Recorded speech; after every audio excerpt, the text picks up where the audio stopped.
नमस्कार साथियों, स्वागत है आपका आज की कक्षा में। आज हम भारतीय संविधान और राज्य व्यवस्था यानी कि Indian constitution and polity start करेंगे।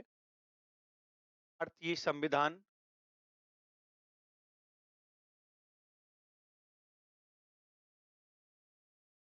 एवं राज्य व्यवस्था।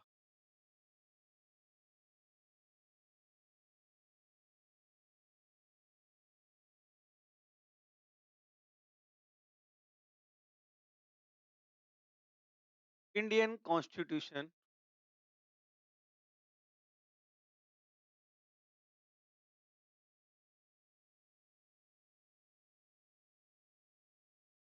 एंड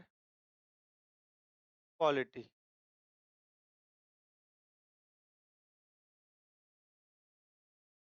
देखिएगा, जब भारतीय संविधान और राज्य व्यवस्था की हम बात करते हैं तो हमारे पास दो शब्द हैं, संविधान और राज्य व्यवस्था, कॉन्स्टिट्यूशन एंड पॉलिटी।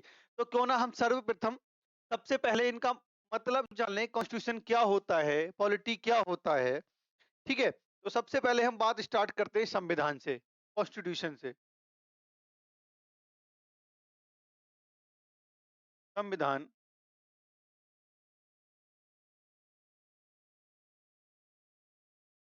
या कॉन्स्टिट्यूशन, अगर हमसे कोई पूछे संविधान क्या है तो हम क्या कहेंगे? देखिएगा, सिंपल सी बात में हम कह सकते हैं ये प्रावधानों का संग्रह है। क्या है ये? कुछ प्रावधानों का संग्रह है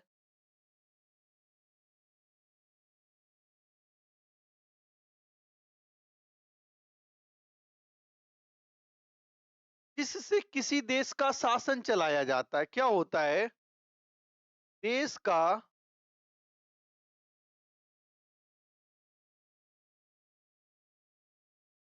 शासन चलाया जाता है।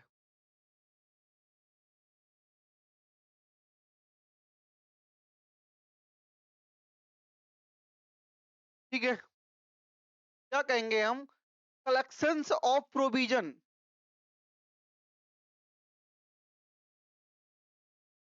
Collection of provisions. क्या है ये? कलेक्शंस ऑफ प्रोविजंस है। Why run the governance,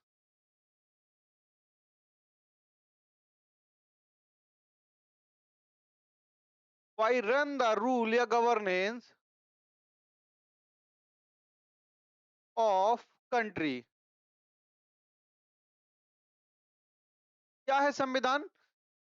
provisions का कलेक्शन है।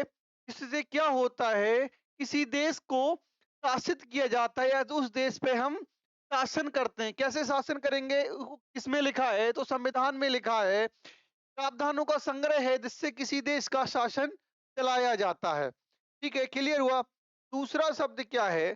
संविधान और हम कहें क्या है तो क्या कहेंगे? सर्वोच्च विधि है।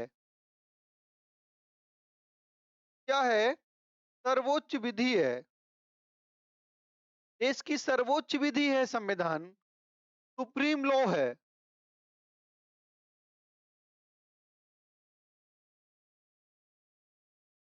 क्या है? एक तो कलेक्शन ऑफ प्रोविजंस है, why run the rule of any country. दूसरा क्या है? संविधान, कॉन्स्टिट्यूशन क्या है तो ये सुप्रीम लॉ है। अगर हम तीसरी बात करें तो ये क्या है? ये शक्ति का मानचित्र है। क्या है? शक्ति का मानचित्र है, पावर ऑफ मैप। शक्ति का मानचित्र,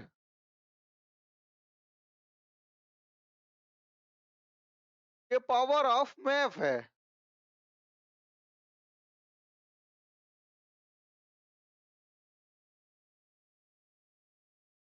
क्लियर हुआ? अगर हमसे कोई पूछ ले कि कॉन्स्टिट्यूशन क्या है तो हम सिंपल सी बात तीन बातों में बता सकते हैं। पहला क्या है? Collection of provisions, why run the rule of any country. ठीक है, क्लियर हुआ। दूसरा हम उससे क्या कहेंगे? ये सुप्रीम लॉ है। किसी भी देश के लिए सबसे सुप्रीम लॉ क्या होगा तो हम क्या कहेंगे? वो कॉन्स्टिट्यूशन होगा। तीसरा क्या है? ये पावर ऑफ मैप है। ठीक है, पावर ऑफ मैप कैसे है? ध्यान दीजिएगा। ये पावर ऑफ मैप कैसे है?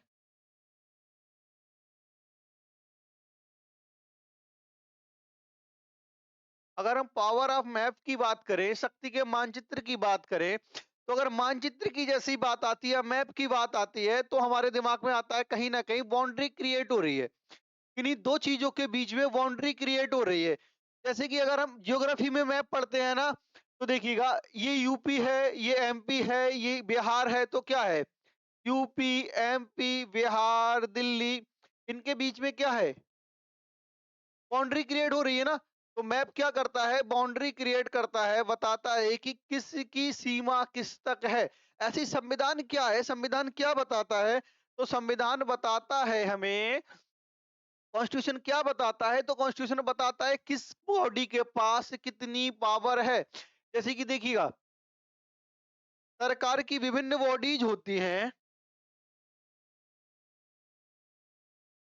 ये सरकार की संस्थाओं के प्रति बताता है, सरकार की संस्थाओं की शक्ति बताता है, केंद्र और राज्य सरकार की शक्तियों का बंटवारा बताता है, नागरिकों के अधिकार बताता है। देखिए, संस्थाओं की शक्ति बताता है मैं,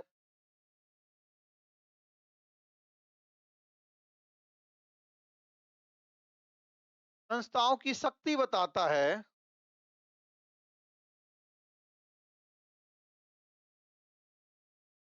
power of government bodies, power of government bodies, केंद्र एवं राज्य सरकारों के बीच,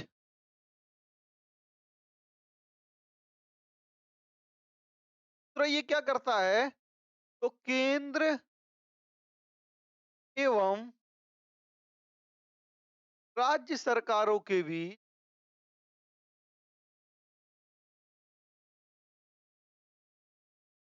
शक्ति का बंटवारा करता है, शक्ति का विभाजन करता है। क्लियर हुआ? सेपरेशन, सेपरेशन करता है किसका? पावर्स का करता है, सेंटर एंड स्टेट्स के बीच, separation of powers,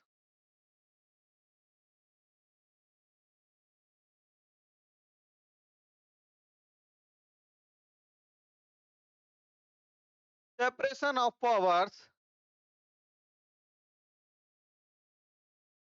centre and states. Clear हुआ? एक तो ये सरकार की संस्थाओं की शक्ति बताता है, कौन सी संस्था के पास क्या शक्ति है। दूसरा क्या करता है? ये केंद्र एवं राज्य सरकारों के बीच शक्ति का विभाजन बताता है, separation of powers between centre and state, between centre and states. Clear हुआ? दूसरा क्या? ये सिटीजन्स राइट्स बताता है।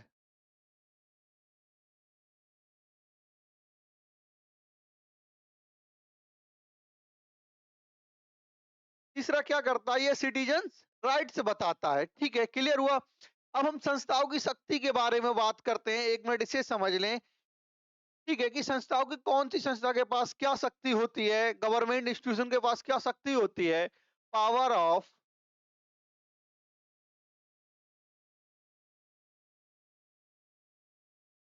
Government bodies. तो सबसे पहली बॉडी एक तो है एग्जीक्यूटिव,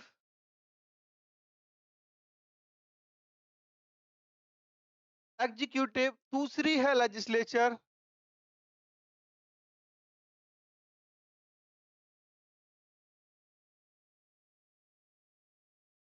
तीसरी है जुडिशरी।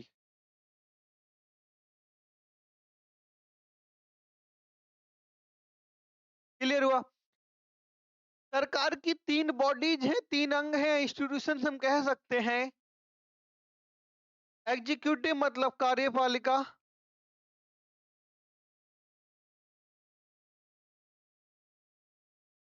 लेजिस्लेचर मतलब विधायिका,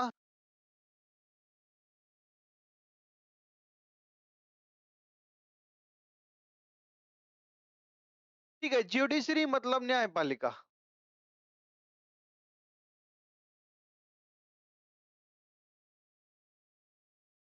क्लियर हुआ?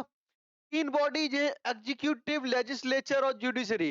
तो हम देखेंगे इन तीनों बॉडीज के बीच में संविधान कैसे करके बाउंड्री क्रिएट करता है। ध्यान दीजिएगा, लेजिस्लेचर के पास क्या पावर है? तो लेजिस्लेचर कानून फॉर्म कर सकता है, क्या है? लॉ मेकिंग बॉडी है, क्या है? Law making body.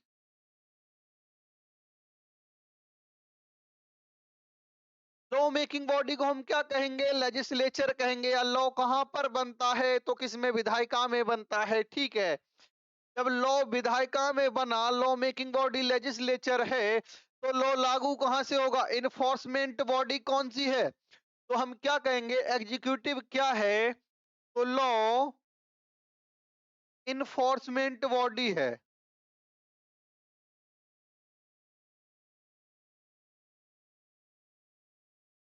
एग्जीक्यूटिव क्या है? लॉ इन्फोर्समेंट बॉडी है। क्लियर हुआ?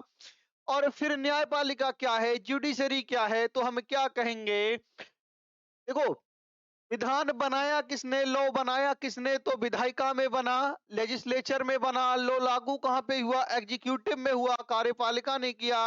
और इन विधानों के अनुसार, कानूनों के अनुसार या लॉ के अनुसार वाद विवादों का निपटारा करने वाली संस्था है। तो हम इसे क्या कहेंगे? अ body that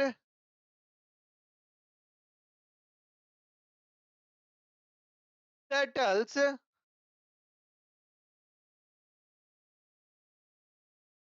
dispute by law.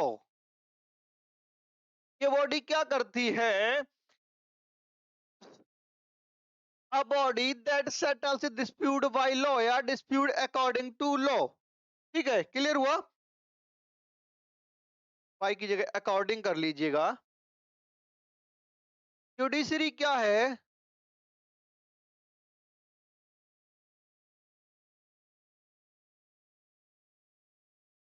देखिएगा, हमने क्या देखा अभी? कॉन्स्टिट्यूशन के बारे में हमने क्या देखा? कॉन्स्टिट्यूशन इज द क्या है? तो हम कहेंगे collection of provisions by run the rule of any country. Clear हुआ? किसी भी देश के शासन चलाने के लिए कुछ प्रावधानों का संग्रह है, उसे क्या कहेंगे? हम कॉन्स्टिट्यूशन कहेंगे। दूसरी बात हम क्या कहेंगे? देश की सर्वोच्च विधि है, सुप्रीम लॉ है, किसी कंट्री का सुप्रीम लॉ है, तो क्या है? कॉन्स्टिट्यूशन है। तीसरा क्या है? पावर ऑफ मैप है, ये बताता है कि शक्ति का विभाजन किसके लिए कितना है। ठीक है, क्लियर हुआ? तो देखिएगा, पावर ऑफ मैप कैसे है? ये बताता है सरकार की विभिन्न संस्थाओं की शक्ति।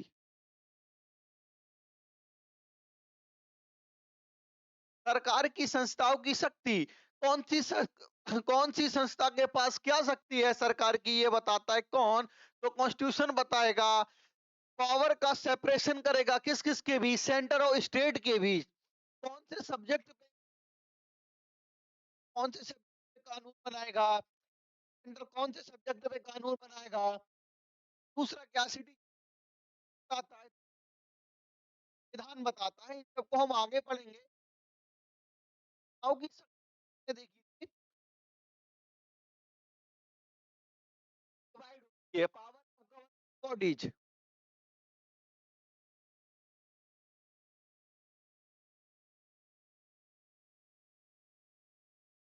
तो क्या है? Executive, legislature and judiciary. Legislature क्या है? लॉ मेकिंग बॉडी है, कानूनों का निर्माण होता है कहां पर? लेजिस्लेचर में होता है। जब कानूनों का निर्माण लेजिस्लेचर में हो गया, लॉ मेकिंग बॉडी है, लॉ यहां पर बन गया, तो इसे लागू कौन करेगा? इन्फोर्समेंट कौन करेगा? तो एग्जीक्यूटिव करेगी। तो हम क्या कहेंगे? लॉ एग्जीक्यूटिव बॉडी कैसी बॉडी है? तो लॉ इन्फोर्समेंट बॉडी है। अगर आपसे कभी भी एग्जाम में कोई क्वेश्चन पूछ ले, लॉ इन्फोर्समेंट बॉडी क्या है? तो एग्जीक्यूटिव है। क्लियर हुआ? तीसरा क्या है? जुडिशरी क्या है? तो judiciary a body that settles dispute according to law. जो लॉ यहां पर बना, विधायिका में बना, लेजिस्लेचर में बना, उस लॉ के हिसाब से अगर कोई डिस्प्यूट हो जाता है, तो उस लॉ के हिसाब से जुडिशरी क्या करेगी? उसका निपटारा करेगी, सेटल करेगी, सेटलमेंट करेगी। ठीक है, क्लियर हुआ? तो हमें ये क्लियर हो गया, संविधान, कॉन्स्टिट्यूशन कैसे करके विभिन्न बॉडीज के बीच शक्ति का बंटवारा करता है। ठीक है, अब हमसे अगर कोई पूछे संविधान क्या है, तो हम सिंपल सी बात कहेंगे, कॉन्स्टिट्यूशन क्या है? तो क्या कहेंगे? provisions sorry collections of provisions while run the government या rule of any country। Clear हुआ? प्रावधानों का संग्रह है जिससे किसी भी देश के शासन को चलाया जाता है। क्लियर हुआ? ठीक है। दूसरा क्या कहेंगे? कॉन्स्टिट्यूशन क्या है? तो दूसरा कहेंगे हम किसी भी देश की, किसी भी कंट्री की सुप्रीम लॉ है। क्या है? कॉन्स्टिट्यूशन है। अगर आपसे एग्जामिनर क्वेश्चन पूछ ले किसी भी देश का सुप्रीम लॉ क्या है, तो आप क्या कहेंगे मेरे बच्चे? आप कहेंगे कि संविधान ही किसी भी देश का सुप्रीम लॉ है। क्या है? संविधान ही किसी भी देश का सुप्रीम लॉ है। ठीक है। तीसरा क्या है? ये क्या करता है? पावर ऑफ मैप है। विभिन्न पावर्स को बताता है, विभिन्न पावर्स को बताता है, विभिन्न संस्थाओं के बीच, इंस्टीट्यूशन के बीच की पावर को कैसे करके डिवाइड करना है। क्लियर होगा? अब हमने एक शब्द तो देख लिया, हमने देखा था ना इंडियन कॉन्स्टिट्यूशन एंड पॉलिटी जब हम पढ़ रहे हैं तो हमें दो चीजों की, दो शब्दों के हैं हमारे पास, एक तो कॉन्स्टिट्यूशन है, दूसरा पॉलिटी है, यानी कि संविधान और राज्य व्यवस्था। हमारा संविधान यानी कि कॉन्स्टिट्यूशन तो क्लियर हो गया। अब हम देखते हैं राज्य व्यवस्था क्या है। क्या राज्य व्यवस्था या पॉलिटी क्या है? राज्य व्यवस्था या पॉलिटी क्या है? अगर हमसे कोई पूछे राज्य व्यवस्था या पॉलिटी क्या है तो हम क्या कहेंगे मेरे बच्चे? देखिएगा, राज्य व्यवस्था, अगर कोई कहे राज्य व्यवस्था या पॉलिटी क्या है तो इसे दो बातों में समझ सकते हैं। ठीक है। पहला तो अगर इस वाले शब्द को, हिंदी वाले शब्द को हम दो शब्दों में तोड़ें तो हमें दो शब्द मिलते हैं, एक तो राज्य प्लस व्यवस्था।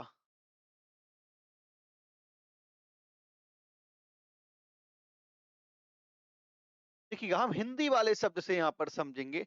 राज्य का मतलब होता है बच्चे स्टेट, और व्यवस्था तो व्यवस्था होती है। ठीक है। स्टेट के लिए व्यवस्था करना, स्टेट के लिए क्या करना? व्यवस्था करना। राज्य का मतलब क्या होता है बच्चे? स्टेट।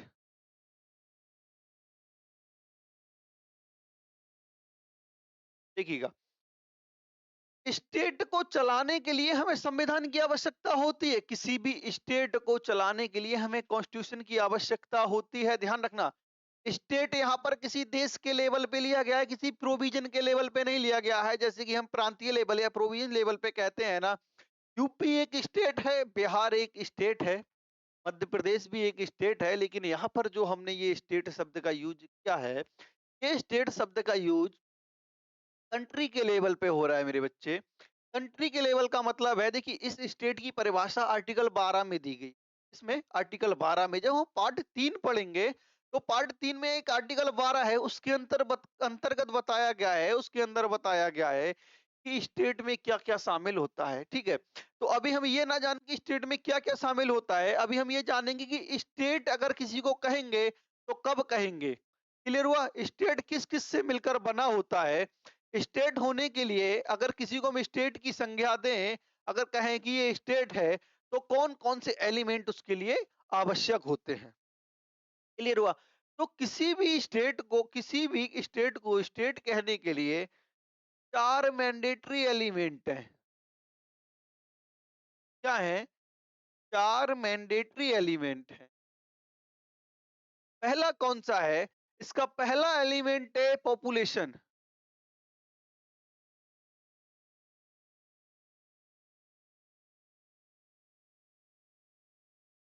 जनसंख्या। पहला एलिमेंट बच्चे क्या है? तो पहला एलिमेंट है इसका पॉपुलेशन, जनसंख्या। दूसरा एलिमेंट क्या है? Geographical area. ये थोड़ा छोटा कीजिएगा। अब देखिए, पहला एलिमेंट इसका क्या है? Geographical area. दूसरा क्या है? पॉपुलेशन। पहला एलिमेंट क्या है?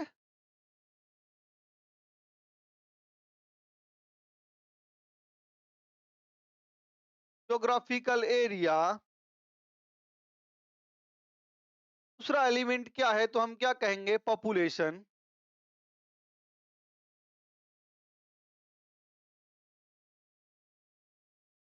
दूसरा एलिमेंट क्या है? पॉपुलेशन। ठीक है। तीसरा एलिमेंट क्या है? तो तीसरा एलिमेंट है इसका गवर्नमेंट।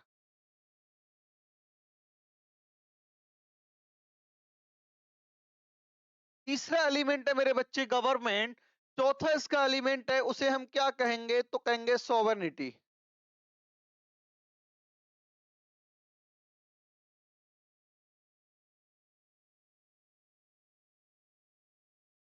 सॉवरेनिटी। ठीक है। क्लियर हुआ?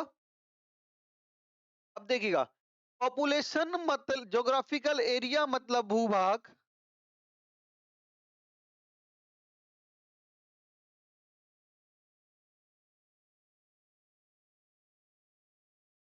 पॉपुलेशन मतलब जनसंख्या।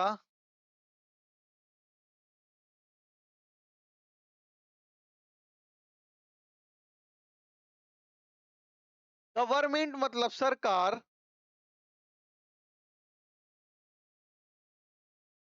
सॉवरेनिटी मतलब संप्रभुता।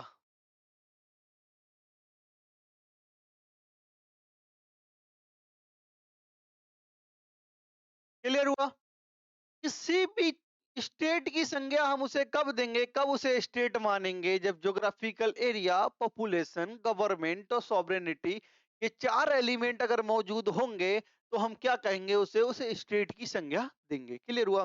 देखिए, ज्योग्राफिकल एरिया अपना भूभाग होना चाहिए, अपनी लैंड होनी चाहिए, और उस लैंड पे रहने के लिए जनसंख्या होनी चाहिए। क्या होनी चाहिए?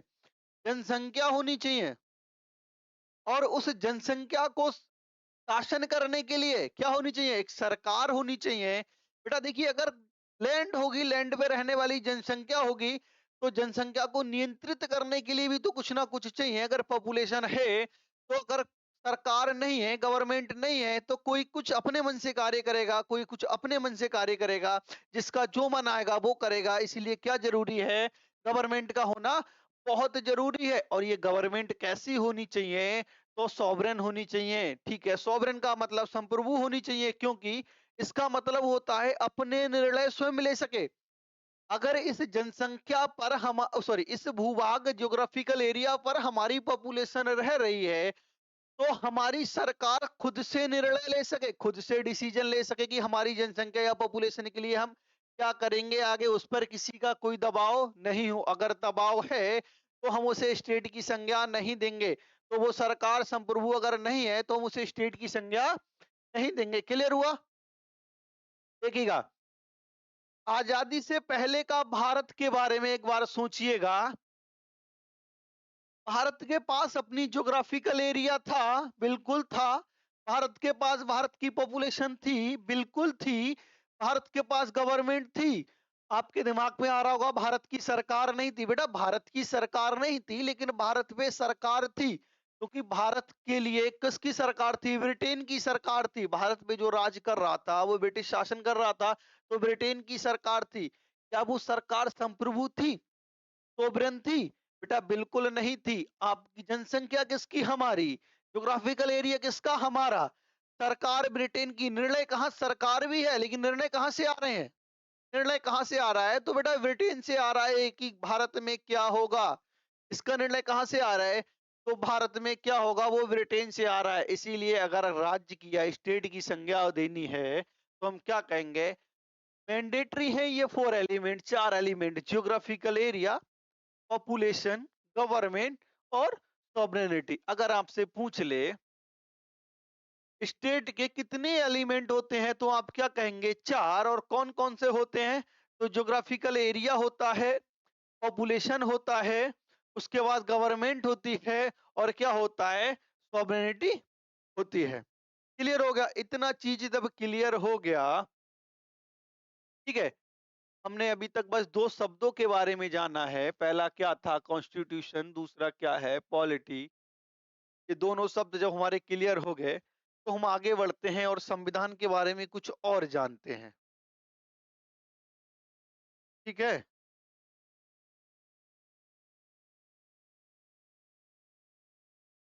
देखिएगा,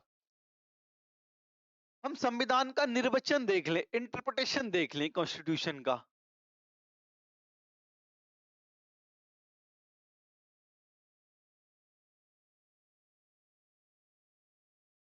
इंटरप्रिटेशन ऑफ कॉन्स्टिट्यूशन।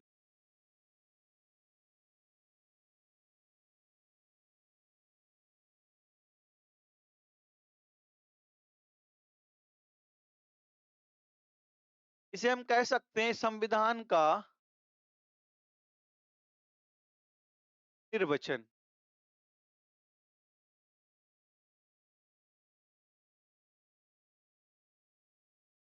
क्लियर हुआ?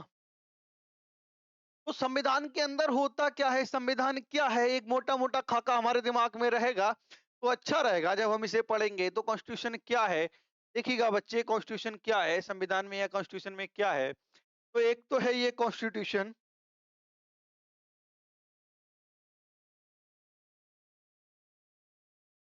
देखिएगा।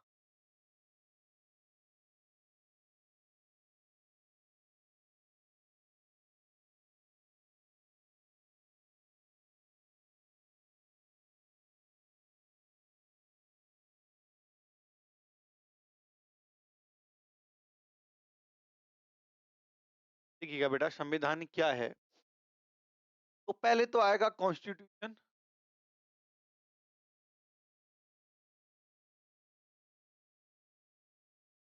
और कॉन्स्टिट्यूशन किससे मिलकर बना है, तो कॉन्स्टिट्यूशन हम क्या कहेंगे, कॉन्स्टिट्यूशन में विभिन्न पार्ट हैं। क्या है? विभिन्न पार्ट है। और ये पार्ट किससे मिलकर बने हैं, तो इसमें विभिन्न चैप्टर है, बहुत सारे चैप्टर्स होते हैं पार्ट में।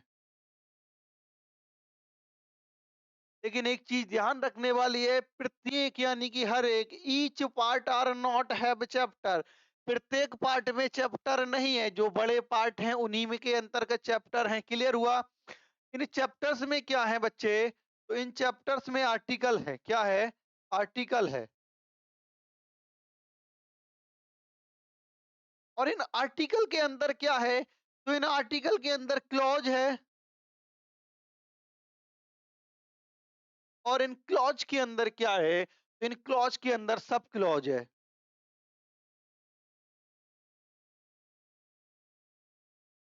क्लियर हुआ? हम क्या कहेंगे, कॉन्स्टिट्यूशन है, कॉन्स्टिट्यूशन के अंदर पार्ट है, पार्ट के अंदर, पार्ट कुछ चैप्टरों से मिलकर बना है, लेकिन सिर्फ बड़े जो पार्ट है उन्हीं के अंतर्गत चैप्टर है। वरना सिर्फ पार्ट है, जैसे पार्ट एक है, पार्ट दो है, पार्ट तीन है, पार्ट चार है, इनके अंदर कोई चैप्टर नहीं। जैसे ही हम पार्ट पांच पढ़ेंगे, ठीक है, तो उसके अंदर चैप्टर है। क्लियर हुआ? फिर आर्टिकल आता है, आर्टिकल के बाद क्लॉज आता है, क्लॉज के बाद सब क्लॉज आता है। देखिएगा, इधर संविधान है,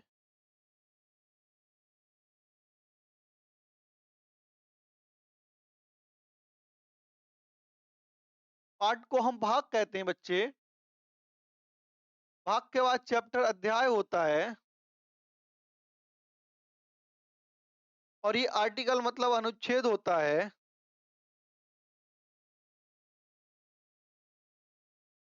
क्लॉज मतलब खंड होता है। और सब क्लॉज क्या होता है, तो सब क्लॉज होता है उपखंड।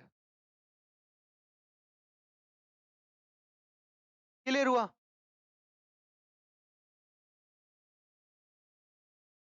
देखिएगा, संविधान में कितने पार्ट हैं, संविधान में कितने पार्ट हैं, अभी हम पढ़ेंगे। लेकिन क्या यही है कॉन्स्टिट्यूशन में? लेकिन कॉन्स्टिट्यूशन में मेरे बच्चे कुछ और भी है। जैसे कि एक तो प्रियम्बल है,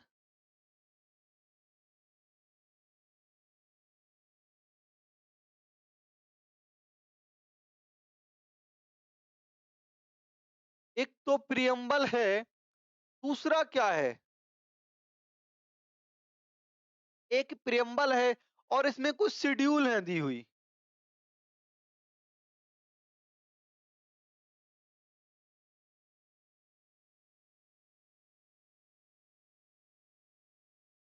अनुसूचियां भी हैं। तो कॉन्स्टिट्यूशन के अंतर्गत हमें पता लग गया क्या क्या है, पार्ट है, पार्ट के अंतर्गत क्या है, चैप्टर है, चैप्टर किससे मिलकर बना है, तो आर्टिकल से मिलकर बना है। आर्टिकल में क्या होता है, क्लॉज होते हैं, क्लॉज के अंदर क्या आता है, तो सब क्लॉज आता है, ठीक है। और ये इसके अंतर्गत और क्या है, एक प्रेमबल है और कॉन्स्टिट्यूशन है, ठीक है। आपको पता लग गया, एक मोटा मोटा खाका आपको पता लग गया है कि कॉन्स्टिट्यूशन के अंदर क्या क्या है, ठीक है। अब हम पार्ट की बात कर रहे हैं, संविधान में कितने पार्ट हैं, क्या है, कितने पार्ट हैं, उससे पहले हम ये देख लें हम आर्टिकल को पढ़ेंगे कैसे। जैसे कि किसे हम आर्टिकल कहेंगे, किसे हम क्लॉज कहेंगे, किसे हम सब क्लॉज कहेंगे, अगर ये बात आए तो जैसे कि आर्टिकल 19 इसे हम पढ़ेंगे बेटा। अगर ऐसा लिखा है फ्री आर्टिकल है तो हम क्या पढ़ेंगे उसे, आर्टिकल 19। अगर इसी के साथ ब्रैकेट में एक आ जाए तो हम इसे ये नहीं पढ़ेंगे कि आर्टिकल 19(1), ध्यान देना, इसे ये नहीं पढ़ेंगे, बिल्कुल भी नहीं पढ़ेंगे आर्टिकल 19(1), हम क्या पढ़ेंगे, आर्टिकल 19 का क्लॉज 1। क्लियर हुआ, आर्टिकल 19 का clause 1, clause 1 of article 19। Clear हुआ, इसे ये नहीं कहेंगे हम कि आर्टिकल 19 का 1। क्लियर हुआ, आर्टिकल 19 1 ये नहीं कहेंगे।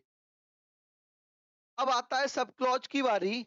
आर्टिकल 19 का क्लॉज 1 का सब क्लॉज है, ठीक है बच्चे। आर्टिकल 19 का क्लॉज 1 का सब क्लॉज ए कैसे पढ़ेंगे हम, आर्टिकल 19, आर्टिकल 19 का क्लॉज 1, आर्टिकल 19 का क्लॉज 1 का सब क्लॉज ए। एक चीज मैं और क्लियर करता हूं, देखिएगा, अगर ऐसा आर्टिकल है 21A तो हम इसे क्या फ्री आर्टिकल है, ये जो ए है ये किसी आर्टिकल का क्लॉज नहीं है, ये फ्री आर्टिकल है 21A। अगर यही ऐसे करके होता ब्रैकेट में तो हम इसे क्या कहते हैं, आर्टिकल 21 का क्लॉज ए। क्लियर हुआ, आर्टिकल पढ़ने की समझ विकसित करना है पहले तो हमें। हम कॉन्स्टिट्यूशन पढ़ेंगे तो हमें ये तो पता होना चाहिए कि आर्टिकल को कैसे करके पढ़ते हैं।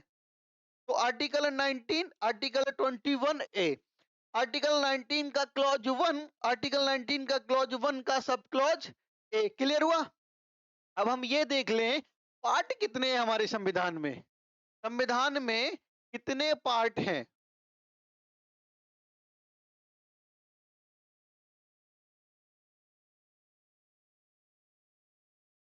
अगर हम कॉन्स्टिट्यूशन में पार्ट की बात करें बच्चे, तो देखिएगा, एक तो है बेसिक कॉन्स्टिट्यूशन,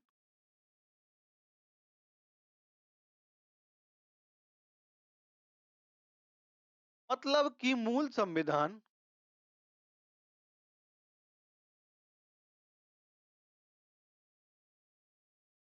अगर हम मूल संविधान में पार्ट की बात करें तो हमारे पास 22 पार्ट थे, कितना था, 22 पार्ट।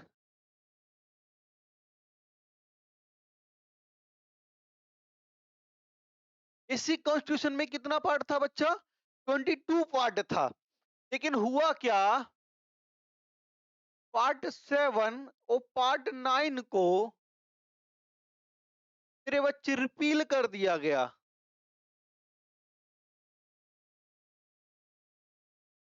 निरस्त कर दिया गया। ध्यान देना, पार्ट 7 और पार्ट 9 को रिपील कर दिया गया। और कब किया गया, 7th constitution amendment act, 7th constitution amendment act 1956 के द्वारा, भाई 7th constitution amendment act 1956। Clear हुआ, पार्ट 7 और पार्ट 9 को रिफिल कर दिया गया, किसके द्वारा, bye 7th constitution amendment act 1956 के द्वारा। ठीक है, अगर आपसे पूछे बेसिक कॉन्स्टिट्यूशन में यानी कि मूल संविधान में कितने पार्ट थे तो हम क्या कहेंगे, 22 पार्ट थे। क्लियर हुआ, अगर पूछ ले एट प्रेजेंट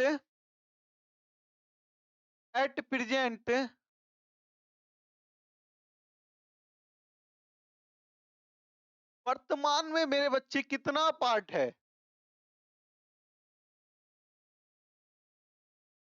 तो आप कहेंगे 25 पार्ट है। कितना पार्ट है, 25 पार्ट है वर्तमान में। अगर आपसे पूछ ले एट प्रेजेंट कितना पार्ट है कॉन्स्टिट्यूशन में, तो हम क्या कहेंगे, 25 पार्ट है। क्लियर हुआ? तो इसमें कौन कौन सा जोड़ा गया था?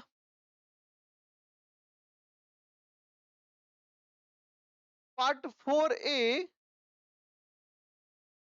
Part 14A, part 9th, part 9A और पार्ट 9B। ठीक है,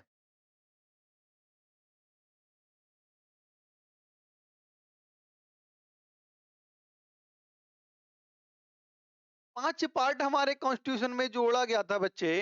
part 4A, part 14th A, part 9th और पार्ट 9th A और पार्ट 9th B। क्लियर हुआ? ये 5 पार्ट जोड़ा गया था। पार्ट 4A फंडामेंटल ड्यूटी है।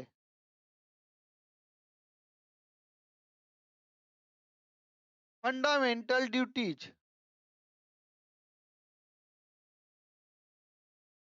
क्लियर हुआ? पार्ट 14th में क्या है, तो मेरे बच्चे ट्रिब्यूनल्स हैं।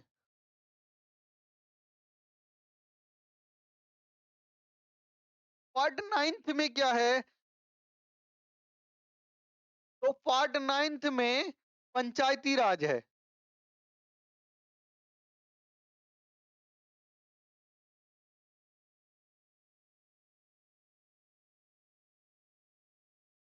पार्ट 9th A में क्या है, तो इसमें म्यूनिसिपालिटी है।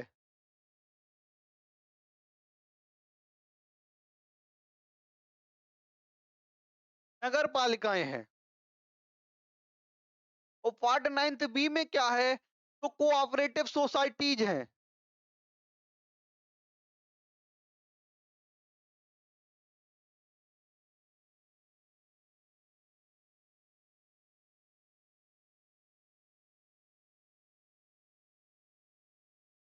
कोऑपरेटिव सोसाइटीज हैं। क्लियर हुआ? अभी हमारे संविधान में कितना पार्ट है, तो 25 पार्ट है। कौन कौन सा जोड़ा गया? Part 4A, part 14th A, part 9A, part 9B और पार्ट 9 जोड़ा गया। ये 5 पार्ट हमारे संविधान में या कॉन्स्टिट्यूशन में जोड़े गए। ठीक है, तो अभी कितना पार्ट है हमारे संविधान में, कॉन्स्टिट्यूशन में कितना पार्ट है, तो हम क्या कहेंगे, 25 पार्ट है। ये 42वें संविधान संशोधन 1976 के द्वारा 42nd कॉन्स्टिट्यूशन अमेंडमेंट एक्ट 1976 के द्वारा पार्ट 4A और पार्ट 14th A जोड़ा गया था संविधान में। क्लियर हुआ? पार्ट 4A और part 14th A 42nd constitution amendment act 1976 के द्वारा जोड़ा गया था। और पार्ट 9 73rd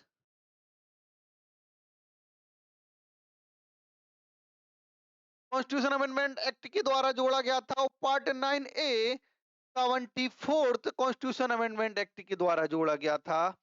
क्लियर हुआ? और part 9B 97th constitution amendment act 97th constitution amendment act 2002 के द्वारा जोड़ा गया था।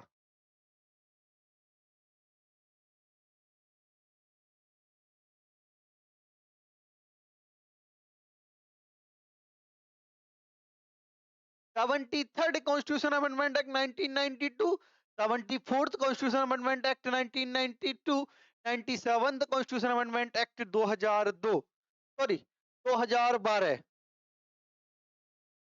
ये फैक्ट क्लियर कर लेना, 2012। क्लियर हुआ? कितना पार्ट जोड़ा गया? 5 पार्ट जोड़ा गया। अगर आपसे पूछ ले 42वें संविधान संशोधन के द्वारा संविधान या कॉन्स्टिट्यूशन में कौन सा पार्ट जोड़ा गया, तो हम क्या कहेंगे, पार्ट 4A और पार्ट 14th A कब जोड़ा गया था? 42nd कॉन्स्टिट्यूशन अमेंडमेंट एक्ट 1976 के द्वारा जोड़ा गया। 9 और 9A कब जोड़ा गया? तो 9 जोड़ा गया 73rd कॉन्स्टिट्यूशन अमेंडमेंट एक्ट, पंचायती राज जोड़ा गया बच्चे 1992 में जोड़ा गया था। और पार्ट 9A 1992 में ही 74th संविधान संशोधन कॉन्स्टिट्यूशन अमेंडमेंट एक्ट के द्वारा क्या जोड़ा गया, नगर पालिकाएं जोड़ी गई, म्यूनिसिपालिटीज जोड़ी गई। उसके बाद क्या है, पार्ट 9B कोऑपरेटिव सोसाइटी जोड़ी गई 1970 97 कॉन्स्टिट्यूशन अमेंडमेंट एक्ट 2012 के द्वारा जोड़ा गया। क्लियर हुआ? ठीक है, अब हमने ये देख लिया संविधान में पार्ट कितने हैं, पहले कितने थे, अब कितने हैं। पहले 22 पार्ट थे, अब कितने पार्ट हैं, 25 पार्ट हैं। अगर आपसे पूछते बेसिक कॉन्स्टिट्यूशन में बच्चा कितना पार्ट था, अब क्या कहेंगे 22 पार्ट था। अभी कितना पार्ट है हमारे कॉन्स्टिट्यूशन में, तो 25 पार्ट है। कौन कौन सा पार्ट जोड़ा गया है, पार्ट 4A, पार्ट 14A जोड़ा गया है, पार्ट 9 जोड़ा गया है, पार्ट 9th A जोड़ा गया है और पार्ट 9th B जोड़ा गया है। और किसमें क्या क्या है, 4A में फंडामेंटल ड्यूटीज हैं, 14th A में ट्रिब्यूनल्स हैं और 9 में पंचायती राज है और 9B में सॉरी 9A में म्यूनिसिपालिटीज हैं और 9B में कोऑपरेटिव सोसाइटीज हैं। क्लियर हुआ बच्चा? अब हम देखते हैं शेड्यूल के बारे में, थोड़ा जान लें शेड्यूल क्या है और कितनी शेड्यूल है हमारे संविधान में। शेड्यूल अनुसूची,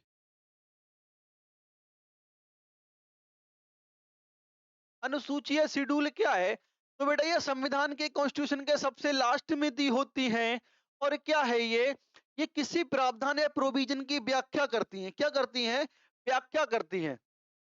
ठीक है, ये सबसे लास्ट में दी होती है और किसी प्रोविजन की व्याख्या करती हैं। तो ये भी बेसिक कॉन्स्टिट्यूशन में कितनी थी,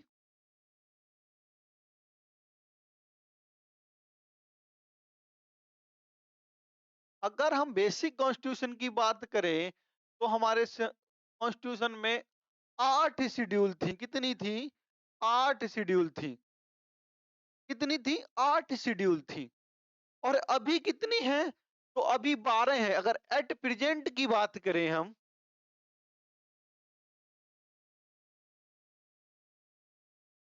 8 से 12 हुई है, मतलब 4 जुड़ी हैं। 4 शेड्यूल हमारे कॉन्स्टिट्यूशन में ऐड हुई हैं। और वो 4 शेड्यूल कौन कौन सी ऐड हुई है,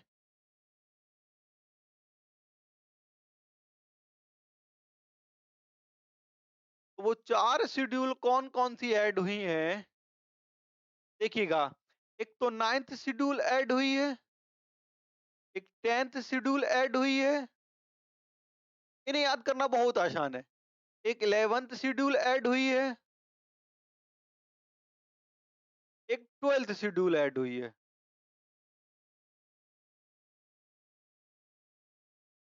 ठीक है, कौन कौन सी हुई है, एक तो 9th हुई है, एक तो 10th हुई है, एक 11th हुई है और एक कौन सी हुई है, 12th हुई है।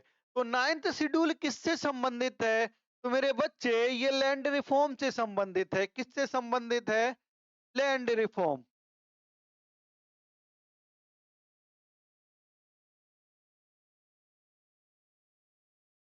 भूमि सुधार से संबंधित है।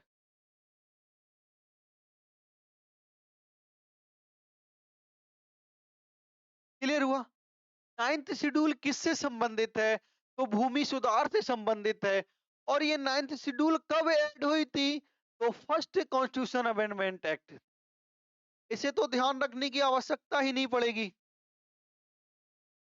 1951 के द्वारा फर्स्ट शेड्यूल ऐड हुई थी। कब हुई थी, फर्स्ट शेड्यूल 1951 के द्वारा लैंड रिफॉर्म के ऐड हुआ था। 9th शेड्यूल कॉन्स्टिट्यूशन में ऐड हुई थी। ठीक है, इसे याद करने की आवश्यकता ही नहीं, क्योंकि पहला कॉन्स्टिट्यूशन अमेंडमेंट एक्ट कब हुआ था, 1951 में हुआ था। दोनों याद रखने वाली बातें हैं। पहला कॉन्स्टिट्यूशन अमेंडमेंट एक्ट कब हुआ था, तो 1951 में हुआ था। किस लिए हुआ था, तो लैंड रिफॉर्म के लिए हुआ था। क्लियर हुआ? और जब ये 9th शेड्यूल ऐड हुई थी, तो प्रधानमंत्री कौन था,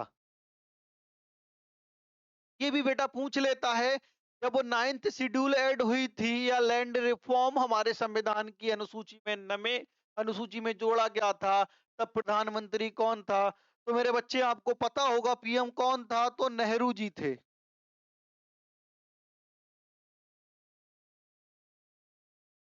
क्लियर हुआ?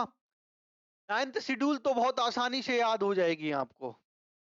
देखिए, 10th शेड्यूल की अगर बात करें तो 10th शेड्यूल में क्या है? तो ये एंटी डिफेक्शन लॉ क्या है? एंटी डिफेक्शन लॉ, दल बदल विरोधी कानून।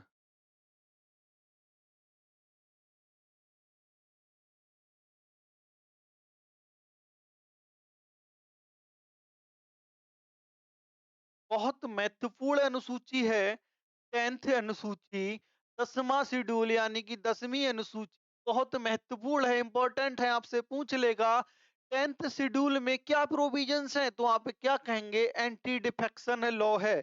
और बेटा ये कब ऐड हुआ था हमारे संविधान में? तो 52nd constitution amendment act.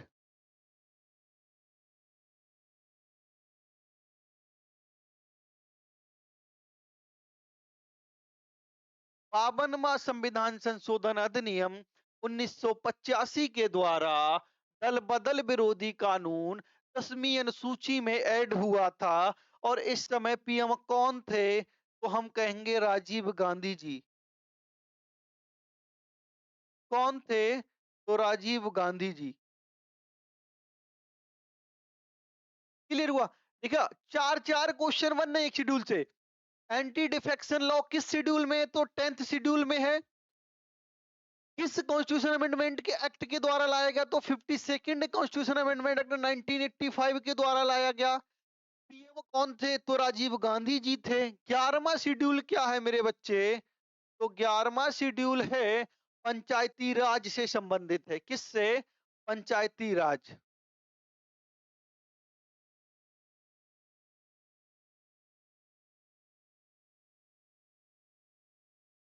11वां schedule है पंचायती राज। और अभी हमने देखा था पंचायती राज नमा क्या है? पार्ट भी है पंचायती राज। तो ये कब ऐड हुआ था? 73rd कॉन्स्टिट्यूशन अमेंडमेंट एक्ट 1992 में। कॉन्स्टिट्यूशन में क्या ऐड हुआ था? पार्ट 9 ऐड हुआ था और 11वीं अनुसूची ऐड हुई थी। तो ये कब ऐड हुई होगी मेरे बच्चे? तो 73rd कॉन्स्टिट्यूशन अमेंडमेंट एक्ट 1992 के द्वारा ये ऐड हुई होगी। और इस समय प्रधानमंत्री कौन था? तो पीवी नरसिम्हा राव थे। कौन थे? पीवी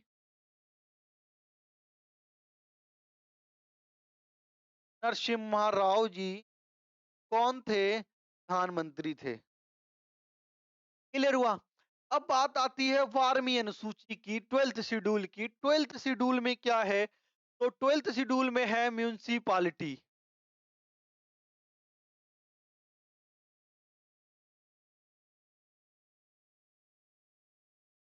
नगर पालिकाएं। क्या है? म्यूनिसिपालिटी। और बेटा ये कब ऐड हुआ था और कौन से पार्ट में है? अगर आपसे पूछ ले कौन से पार्ट में है, तो अभी हमने पढ़ा था पार्ट 9A में है। और कब ऐड हुआ था? तो 74th कॉन्स्टिट्यूशन अमेंडमेंट एक्ट 1992 के द्वारा म्यूनिसिपालिटी ऐड हुई थी। क्लियर हुआ? 74th कॉन्स्टिट्यूशन अमेंडमेंट एक्ट के द्वारा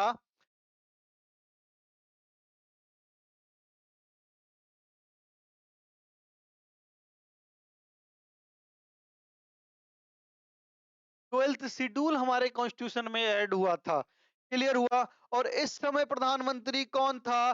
तो जब 73rd भी 1992 में हुआ है, 74th भी 1992 में हुआ है, तो इस समय भी कौन था?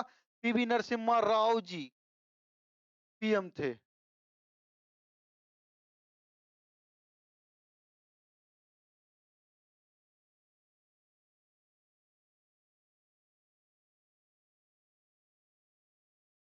क्लियर हुआ? क्या क्या है हमारे संविधान, वो सॉरी, कितनी कौन शेड्यूल है हमारे संविधान में अभी? बेसिक कॉन्स्टिट्यूशन में 8 थी, अभी कितनी है? तो 12 है। कौन कौन सी ऐड हुई है? 4 ऐड हुई है। एक तो 9th, 10th, 11th और 12th। 9th शेड्यूल क्या किससे संबंधित है? तो लैंड रिफॉर्म से संबंधित है। कौन से कॉन्स्टिट्यूशन अमेंडमेंट एक्ट के द्वारा? तो फर्स्ट कॉन्स्टिट्यूशन अमेंडमेंट एक्ट 1951 के द्वारा। पीएम कौन था बेटा? तो नेहरू जी थे, ठीक है। दूसरा क्या है? 10th schedule. 10th शेड्यूल बहुत इंपॉर्टेंट है। क्या है, कौन सा प्रोविजन है इसमें? तो एंटी डिफेक्शन लॉ है, ठीक है। कब ऐड हुआ था? 52nd कॉन्स्टिट्यूशन अमेंडमेंट एक्ट 1985 के द्वारा। पीएम कौन था? राजीव गांधी जी थे। 11th कॉन्स्टिट्यूशन शेड्यूल क्या है? पंचायती राज है। और पार्ट 9 भी पंचायती राज है, ध्यान रखना। जब हम पढ़ें तो ऐसे पढ़ें चीजों को कनेक्ट करके, जिससे ध्यान रहे। अभी हमने पढ़ा था पार्ट 9 क्या था? पंचायती राज। वो कब ऐड हुआ था? 73rd कॉन्स्टिट्यूशन अमेंडमेंट एक्ट 1992 के द्वारा। 11th शेड्यूल भी ऐड हुई है बेटा उसी टाइम, 73rd कॉन्स्टिट्यूशन अमेंडमेंट 1992 के द्वारा। पीएम कौन था? तो पीवी नरसिम्हा राव जी थे। क्लियर हुआ? 12th शेड्यूल क्या है? म्यूनिसिपालिटी, नगर पालिकाओं से संबंधित है।